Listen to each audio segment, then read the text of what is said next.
scrapbookers, this is Megan, and I am back to share this special Halloween art journal page that I made for you guys. So here I am trying out a couple different paints. The first one that I grabbed was actually purple. I thought it was black, but it wasn't.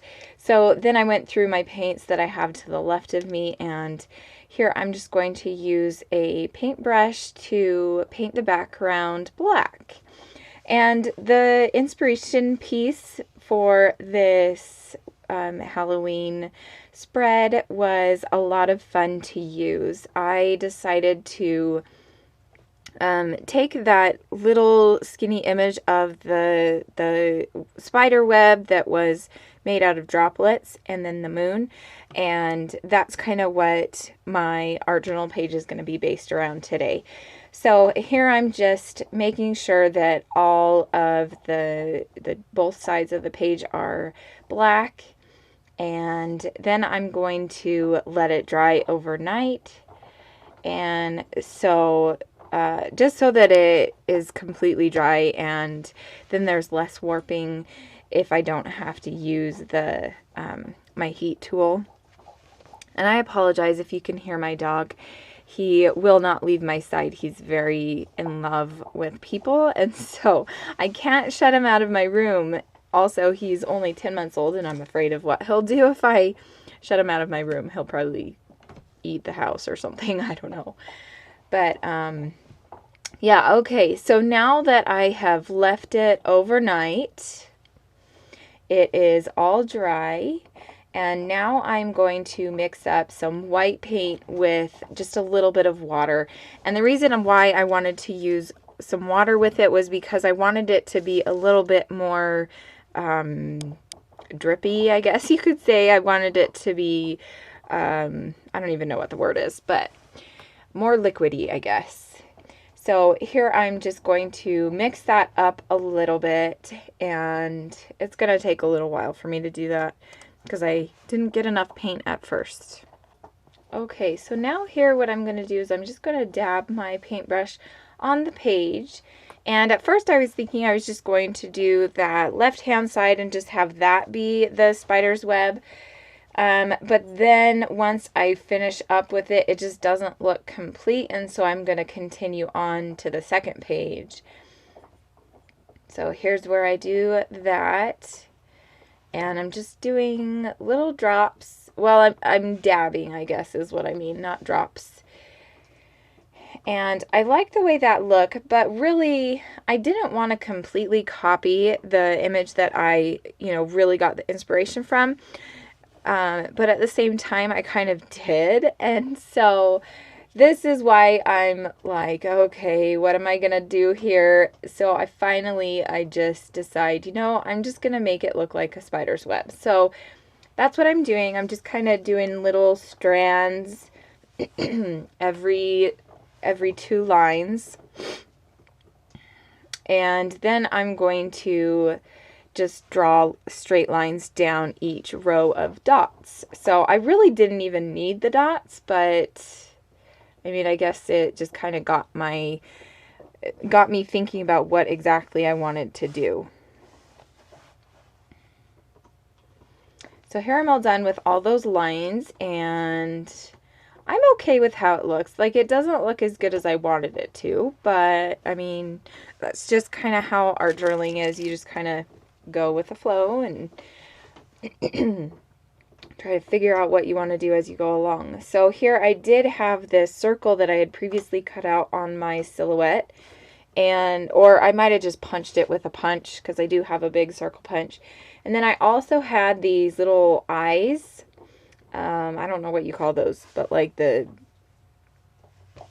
funny eyes.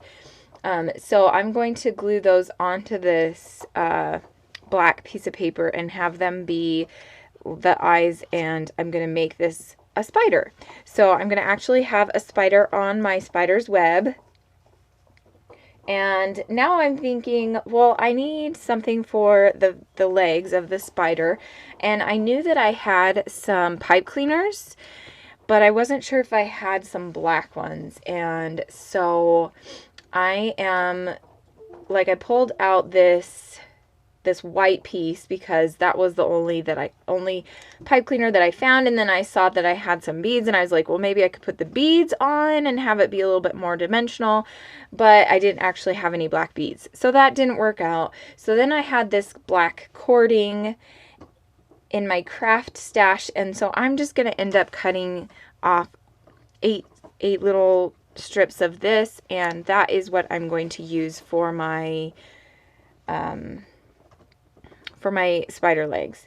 And at this point, I'm thinking I'm going to put it right there in the middle, but I'm going to end up moving it over because I realize, well, if I put it in the middle, I'm not going to be able to shut my book. So I'm going to move it over to the left-hand side, and right now I'm just going to kind of place the legs on there, trying to figure out how much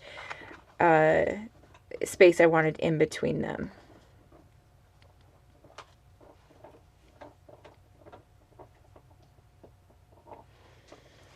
So now I'm just going to use my hot glue gun to glue on the legs.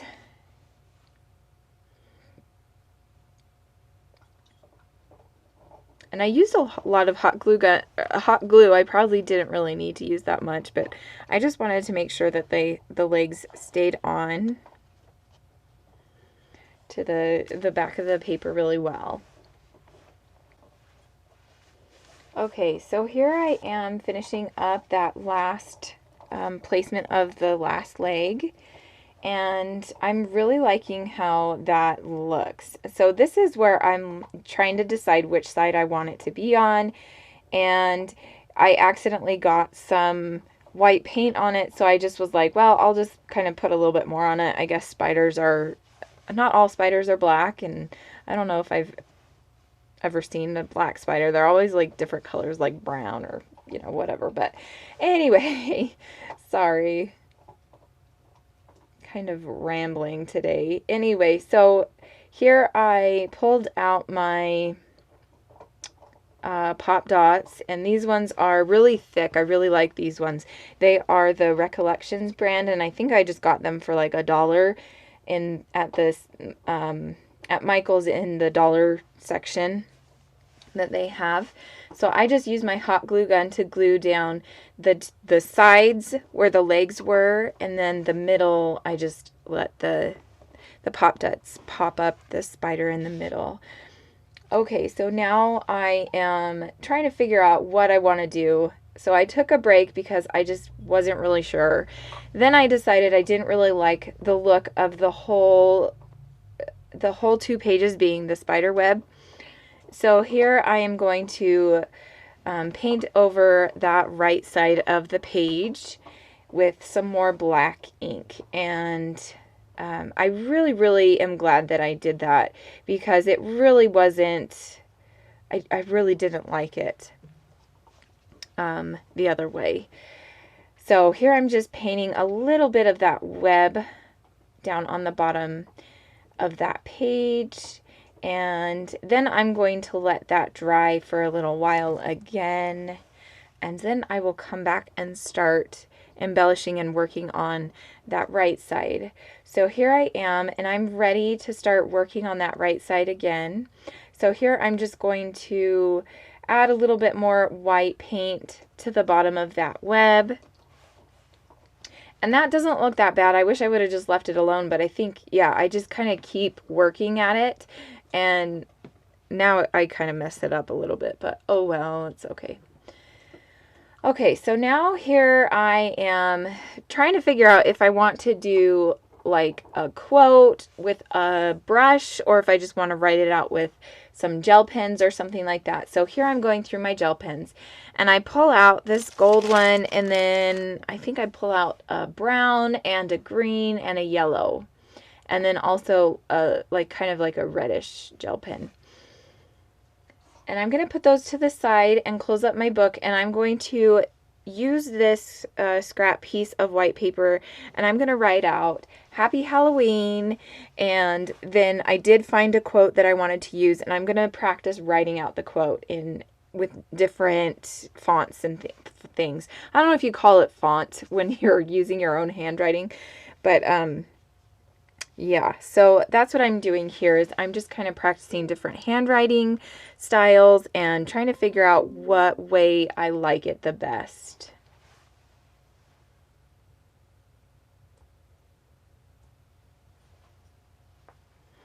So I write it out this one time and I decide I don't really like that.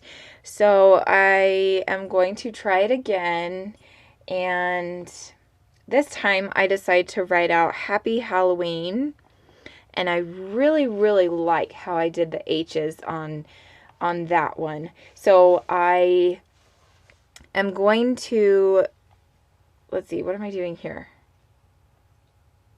I obviously don't remember what I'm doing. I just did this a couple days ago and now I can't even remember. Oh, so I was thinking, okay, I'm just going to sit down and I'm just going to write it. And then I was like, no, I need to practice.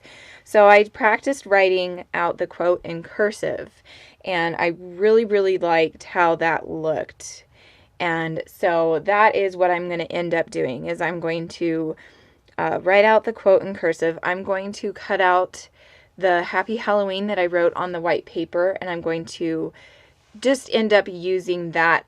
I'm going to fussy cut around it, and because I just really, really liked how I ended up writing it, and I didn't want to have to write it again. So I don't know if you guys are lazy like that sometimes, but I totally am. Okay, so this is where I decide to bring in the moon illustration because the quote does talk about the moon, so I wanted to incorporate that into my my art journal page here. And what I'm going to do is I'm going to just do a little corner of this page, this right side, and then I'm going to pull out a stencil, and I'm going to use some, I think I'm going to use let's see, molding paste is what I'm going to use. And I'm going to color that kind of like this brownish silver, I guess, so like a beige color, because when you look at the moon, it's not just white, right? And in the picture, the inspiration picture, it's not just a white moon. And so I want to bring in some more texture and more color to the moon. So here I am going to be a little impatient, and I'm going to dry that white paint. I am going to pull out my stencils. So I was thinking at first maybe I should use the big circles, but then I decided I didn't really like that look, and I liked how random the circles on this smaller stencil was. And so now I'm going to pull out my molding paste, some silver paint, and kind of like brownish color.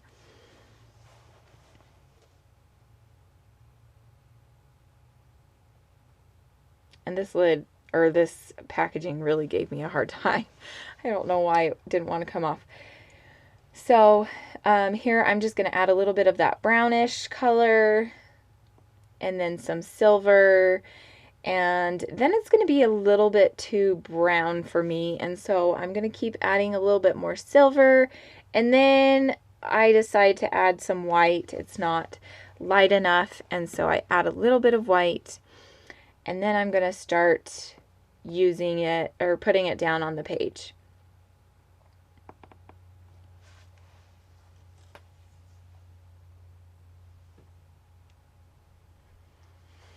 Okay, so here I'm just using this stencil that I made with some chipboard and my silhouette. And the chipboard, I did put some regular gel matte medium on it from Golden, and that's why it doesn't like rip up and stuff, is because it's hard because of that that regular gel that I used on it. So I got the stencil all used up, and now I'm going to go off and clean it. Little area up in that top right hand corner where the stencil kind of smudged and the paint kind of got under the stencil, so it's kind of all funky looking, but I like it like that. I think it looks good.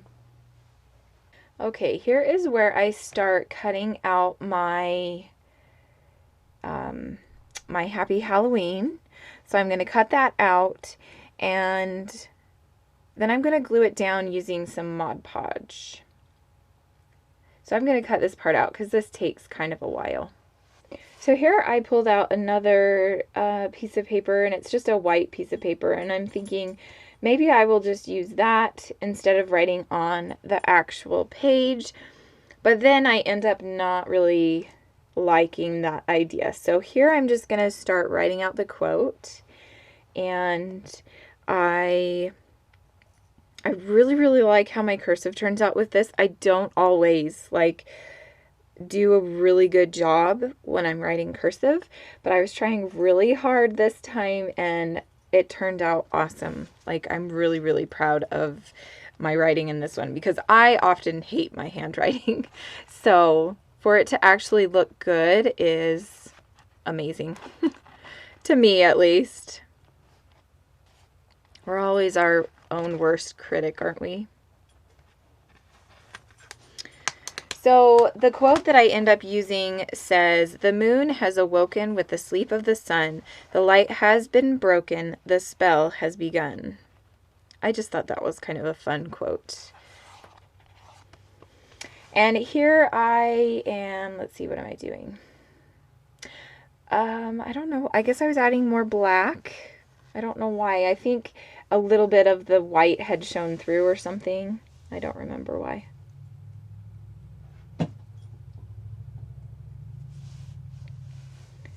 And I think now I'm going to glue down that Happy Halloween piece.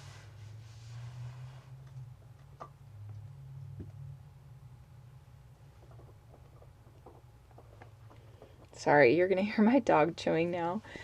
So yeah, I just used Mod Podge with that. And then I'm also, just to give it like a good seal, I'm going to glue it down onto the page on top of it. And then since I did that, I thought, oh, it'll dry clear, but Mod Podge isn't like that. It kind of leaves a residue. And so I do have to go back after I finish the video and go over the whole page, the whole 2-page spread, just so that it doesn't look like a little glossy in some parts and matte in other parts. I add, let's see if I'm going to do that. I think, yeah, I grab some of these Close to My Heart epoxy bubbles, and I add 3 on the bottom and then 3 on the top, and I will seal those in when I do the gluing over the whole page too as well. So this is the end of my art journal page. Stay tuned for photos, and make sure that you find the other ladies that are going to be doing some special art or some special Halloween posts today. We will have a playlist for all the Halloween layouts and projects going on. So thanks so much for watching, guys. We'll see you next time. Bye.